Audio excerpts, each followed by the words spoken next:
রোগের জন্য ওষুধ, রোগীর জন্য ওষুধ, আবার রোগের ওষুধ তৈরি করতেও প্রয়োজন রোগীর। কারণ ওষুধ তৈরির আগে থাকে ক্লিনিক্যাল ট্রায়ালের প্রক্রিয়া। এ প্রক্রিয়ায় রোগ নিরাময়ের নতুন ওষুধ উদ্ভাবন করতে প্রয়োজন রোগীর, যার ওই বিশেষ রোগ নিয়ে সে ব্যক্তির উপর পরীক্ষা করেই বানানো হয়ে থাকে নতুন ওষুধ। তবে এই ওষুধ তৈরির প্রক্রিয়ায় রোগী খুঁজে পাওয়া কি খুবই সহজ? এ প্রক্রিয়া নিয়ে মানুষের মধ্যে সঠিক ভাবনা অবশ্যই কম আছে। তবে এই ক্লিনিক্যাল ট্রায়াল প্রক্রিয়া ছাড়া আপনার নতুন ধরনের বড় বড় রোগ নিরাময় করা সম্ভব নয়। এই ক্লিনিক্যাল ট্রায়াল না হলে বাজারে নতুন কোনো ঔষধই আসবে না। তাই ক্লিনিক্যাল ট্রায়াল হওয়া এবং তা নিয়ে সঠিক ধারণা থাকা খুবই প্রয়োজন। তবে এই ক্লিনিক্যাল ট্রায়াল নিয়ে কারা কাজ করছে, আদৌ কি কেউ সঠিক ধারণা ছড়িয়ে দিচ্ছে জনগণের মধ্যে? Indian society for clinical research কাজ করছে এই ক্লিনিক্যাল ট্রায়াল নিয়ে। শুধু তাই নয়, ওনারা কাজ করছে রোগী কেন্দ্রিক ক্লিনিক্যাল ট্রায়াল নিয়ে, যেখানে রোগীর সমস্ত রকমের সুবিধা অসুবিধার কথা মাথায় রেখে ওই রোগীকে সঠিক তথ্য দিয়ে তবেই তাদের উপর পরীক্ষা করা হয়ে থাকে।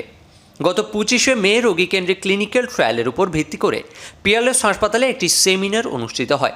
এই সমস্যাগুলোর সমাধান খোঁজার উদ্দেশ্যে এই উদ্যোগে সহযোগিতার হাত বাড়িয়ে দিয়েছিল ম্যাডপিস লাইফ সায়েন্স, অর্কিভিটাস সায়েন্স অ্যান্ড রিসার্চ ও পিয়ারলেস হসপিটাল। এদিন এখানে বক্তব্য রেখেছেন doctor Subhrajyoti Bhowmik, doctor Abhijit Hazra, doctor Hriday De, miss Tirna Halder ও মিস্টার সৌমদীপ সামন্তা। আসুন এবার আমরা দেখে নেব এদিন কিছু বক্তারা ঠিক কী কী বক্তব্য রেখেছিলেন। And as Dr. Shubhro mentioned, that his presence itself gives us the encouragement that this is one area that needs to be kept alive and kept to be growing, at least in this part of the country. Good evening, everyone. So today I'll be discussing about patient recruitment to retention, because that is the biggest challenge we face as SMOs and clinical trial coordinators. Lasagna's law, he stated in 1970 that the incidence of patient availability sharply decreases when a clinical trial begins but returns to its original level as soon as the trial is completed.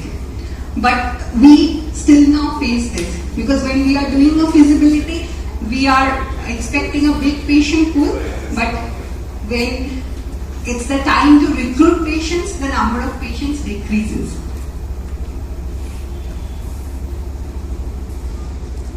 Recruitment and retention, these are the most crucial factors which drive a successful clinical trial, and these are also the biggest challenges for clinical trial management. These are considered as the major bottlenecks as well. And recruitment and retention challenges delays clinical trials by 1 to 6 months. Approximately 11% of clinical trial sites fail to recruit patients, even one patient, and 37% deals with the under-enrollment issues. From our student days, we always thought that clinical trials were about patients. They were for the patients, they were of the patients, but they were not by the patients. It's a very technical sort of activity, and if you look at it in the world, that perhaps clinical trials is one of the most heavily regulated of all human activities. Okay, you practice law, that's not so heavily regulated. Okay, you practice politics, that's not regulated at all. But you try to do clinical research, give some drugs to some people and see what's the effect, it's heavily regulated. And if you look at the clinical trial universe, patients are at the center, but all the decisions are taken by all the stakeholders around the patient, not by the patients.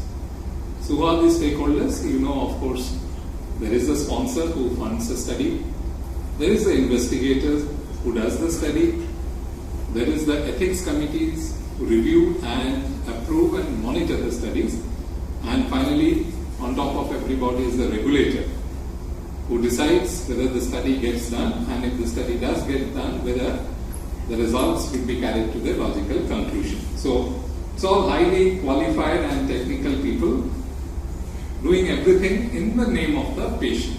Okay. But in the process, somewhere the patient tends to get lost.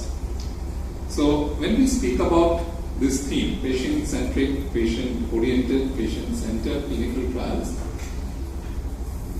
it's a time to introspect and look back as to why we are losing contact with the patients.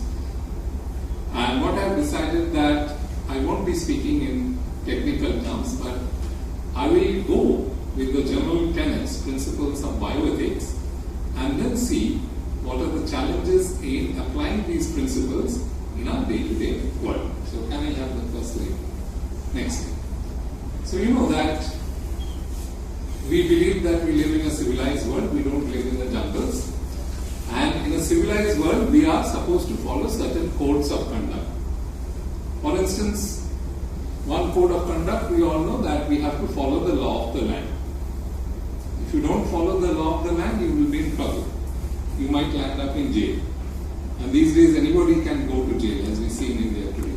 No one can. So, law of the land is a very strict thing. It's not a very old human concept. Say, somebody did some calculation and says that it's about 2,600 years old. In the Babylonian civilization, there's supposed to be a code of Hammurabi, then Egyptian civilization, so on and so forth. But it's a concept we all understand. ক্যামেরায় বিজয় দেবনাথের সাথে তুহিন চক্রবর্তীর report, Indo Bangla Times business, Kolkata.